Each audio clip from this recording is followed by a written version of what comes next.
৩৫০ বছরের প্রাচীন ঐতিহ্য আজ ধুঁকছে অবহেলায়, হারিয়েছে রূপোর রথ, ভগ্নপ্রায় প্রাসাদ। বর্ধমান রাজবাড়ির ঐতিহাসিক রথযাত্রার মহিমা রক্ষায় কাতর আর্জি সেবায়ত বাসিন্দাদের। ঐতিহ্যবাহী রাজবাড়ির রথযাত্রা উৎসবের প্রাচীন জৌলুস সাজার নেই। স্থানীয় বকুলতলার বাসিন্দা এবং ব্যবসায়ী অতুল চন্দ্র দাস জানান, তিনি প্রতি বছর এই মেলা দেখতে আসেন। তবে আগের মতন সেই জাঁকজমক ও মানুষের উপচে পড়া ভিড় এখন আর চোখে পড়ে না। আগে রাজ স্টেটের অধীনে অনেক লোক নিয়োজিত থাকতেন, যারা এই সমস্ত উৎসব ও প্রাসাদের দেখাশোনা করতেন। বর্তমানে রাজারা না থাকা এবং লোকবল কমে যাওয়ায় রাজবাড়ির এই ঐতিহাসিক উৎসবের আবহ অনেকটাই ম্লান হয়ে গিয়েছে। তিনি আরও উল্লেখ করেন যে সরকার ইতিপূর্বে প্রাচীন রথযাত্রা উৎসবগুলোর জন্য অনুদান দিয়েছে, তাই বর্তমান সরকারের কাছে তার বিনীত আবেদন, এই ঐতিহ্যবাহী স্থানটির সংস্কার ও রক্ষণাবেক্ষণে যদি বিশেষ নজর দেওয়া হয়, তবে রাজবাড়ির এই উৎসব আবার তার পুরনো মহিমা ফিরে পেতে পারে।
এই ঐতিহ্য রাজবাড়ি এর মানে যদি মেনটেন্স হয় জিনিসটা খুবই ভালো হবে। একটা এটা ধরে রাখারই জিনিস, তো এটা তো দীর্ঘদিন কোনো মেনটেন্স নেই, সেই জন্য তো এরকম অবস্থা।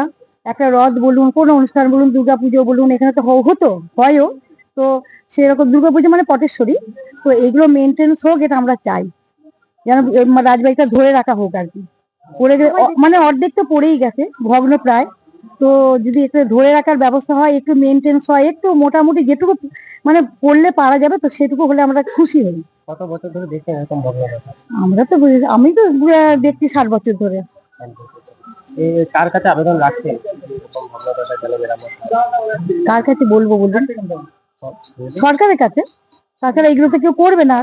এগুলো কেউ হয়তো অনুদান দিতে পারে, কিন্তু এতটা তো করতে পারবে না অনুদানে। বর্তমান সরকার, হ্যাঁ, বর্তমান সরকারে যদি একটু এগুলো যদি একটু ব্যবস্থা করে, মেনটেন্সের ব্যবস্থা করে, একটু চোখ বা নজর দেন, তাহলে আমরা খুব খুশি হব। কটা রথ আছে? হ্যাঁ, রথ দুটো রথ রয়েছে, কাঠের রথ একটা, পেতলের রথ। আর রূপোর রথ তো অনেকদিন আগেই চলে গেছে। রূপোর রথের বদলে কি কাঠের রথ? ওই হ্যাঁ, কাঠের রথ। হ্যাঁ, রূপোর রথের বদলে কাঠের রথ এখন ব্যবহার হয় ভিতরে, আর বাইরে হচ্ছে পেতলের রথ হয়। রূপোটা মানে অলংকার কি তৈরি করছে?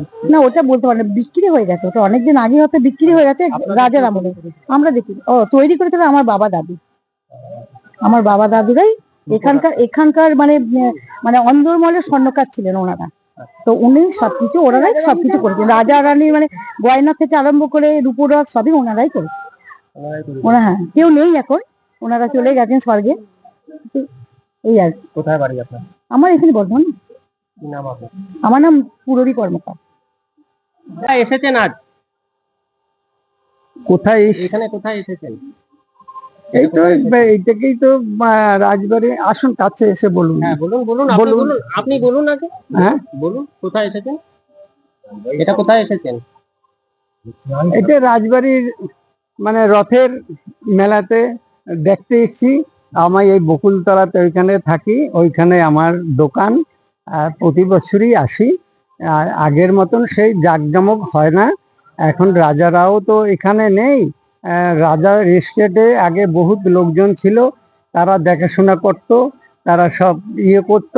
এখন সেবায়িত রয়েছে, তাদের মাধ্যমে কিছু লোকজন আছে, ম্যানেজার স্টেট আছে তো যখন এখনো, ওই তারা এই সমস্ত দেখাশোনা করে। এবং এর জন্য যেসব মানে হচ্ছে, এর জন্য সরকার যদি একটু নজর দিত তাহলে ভালো হতো। বর্তমান সরকার, আশা করি যদি তাদেরকে আপনারা এই ব্যাপারটা তুলে ধরেন, তাইলে সরকার এটা দেখবে। হ্যাঁ, যাতে সুষ্ঠুভাবে ভালোভাবে হয়। সরকার তো টাকা বাড়িতে দিচ্ছিল, হ্যাঁ, সরকার কত টাকা করে দিয়েছিল রথে কি? এই 5 লক্ষ টাকা করে সরকার তো দিয়েছে কয়েকটা 7টা রথর যাত্রাতে। যারা অনেক দিন ধরে যে রথগুলো আছে 50-60 বছর ধরে, তাদেরকে এই 5 লক্ষ টাকা করে দিয়েছে। এইটার জন্য কোনো আবেদন, এইটার খবর আমি ঠিক বলতে পারবো না। এইটার জন্য আবেদন কিছু এখানে আবেদন করতে এখানে আবেদন চান? এসছে, এখানে আসেনি। কি কি চাইছেন এখন সরকারের কাছে? এইটা জানে সংস্কার হোক। একটু বলুন না, আমি তো কম শুনি। হ্যাঁ, এটা কি চাইছেন এখন? এটা সংস্কার হোক, হ্যাঁ, এটা সংস্কার হওয়া একান্ত দরকার। নতুন সরকারের আর কাছে এটা আবেদন। পুরনো ঔষধ একটা, তো বহুত লোকজন আসে, এই সব হয়ে গেছে পরে এখন কম আসে। আগে তো লোক এসব জায়গায় থই থই থই থই করতো, মানে উধারে সেই বকুলতলার ভিতরেও মেলা বসতো, এখানেও বসতো, প্রচুর ব্যাপার। এখন তো সব আস্তে আস্তে আস্তে আস্তে কমে যাচ্ছে। কিন্তু এই কমে যাওয়াটা যদি আবার যদি একটু চালু করতো সরকার, ইচ্ছে করলে পারে। কি নাম আপনার? কি নাম আপনার? আকুলচন্দ্র দাস। বলো আজকে বলি, আজকে রথযাত্রা উৎসব।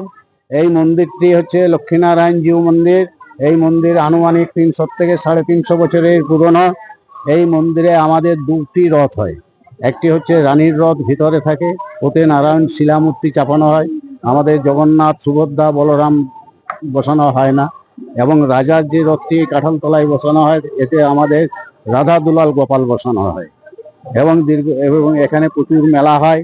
দীর্ঘদিন ধরে এই রথের উৎসব হয়ে আসছে এবং প্রচুর সমাগম হয় রথে, মেলা টেলা বসে। হ্যাঁ, এই সারাদিন এইভাবে চলবে, ভিড়ভাট্টা চলবে। তারপর সন্ধ্যায় আমাদের রাতে আরতি করে মালপোয়া ভোগ দিয়ে ভিতরে শয়ন দিয়ে দেওয়া হয়। আমাদের টোটাল হচ্ছে দুটো রথ, একটা রাজার একটা রানীর। কিন্তু এখন এই যেহেতু পিতলের রথটি ভগ্ন অবস্থা, এটা টানা সম্ভব নয়, যার জন্য নতুন একটা করা হয়েছে, ওইটা টানা হয় এখন। আর ভিতরে ওইটি রানীর রথ, ওটা ভিতরেই টানা হয়। এবং আমাদের এই রথ বাইরে কোথাও বের হয় না, এই ভিতরের সারাদিন এই রথ থাকবে মন্দির প্রাঙ্গণের ভিতরে। হ্যাঁ, তাহলে রাজার দুটি রথ, রানীর একটি রথ। হ্যাঁ, এখন উপস্থিত তাই হয়েছে। আগে রাজার একটি, রানীর একটি, এখন একটি ভগ্ন অবস্থার জন্য আর একটা রথ করা হয়েছে। হ্যাঁ, হ্যাঁ, ভগ্ন দশা, ভগ্ন দশা মানে মন্দির ভেঙে পড়ছে। ওই যে ভেঙে পড়েছে, রাজা দিকে বারবার বলছে, ওনারা এখনো প্রস্তুত করেননি। ওনারা তো আসছেন, দেখছেন, চলে যাচ্ছে। হ্যাঁ, অনেকবার বলেছে, রিসেন্ট এসেছিলেন ওনারা, বললাম, ও বলছে দেখছি, দেখবো, এই হচ্ছে। হ্যাঁ, আগে রথে টাকা পয়সা দিতে, এখন তো রথে টাকা পয়সাও সেরকম দিতে পারে না, এই নিজেরাই ইয়ে করে কোনো রকম চালায়। জগন্নাথের বদলে এই যে হ্যাঁ, আমাদের যেহেতু মন্দিরের রথ, সেই জন্য আমাদের এই রাধা দুলাল গোপালকে বসানো হয়, আর ভিতরে লক্ষ্মীনারায়ণ শিলামূর্তিকে বসানো হয়। আমাদের সুভদ্রা, জগন্নাথ, বলরাম থাকে না। এটা বরাবর হয়ে আসছে আমাদের, যেহেতু আমাদের মন্দির প্রাঙ্গণের রথ তো, এবং ওর বাইরেও রথ বের হয় না, এখানে এই ভিতরের মধ্যেই চলে। হ্যাঁ, এই মন্দির জগন্নাথ বদলে কি আমাদের গোপাল বসে তিনটি। হ্যাঁ, রাজার থেকে আমল থেকেই হয়ে আসছে, তো সেইভাবেই আমাদের সেইভাবেই মেনে চলছি আমরা।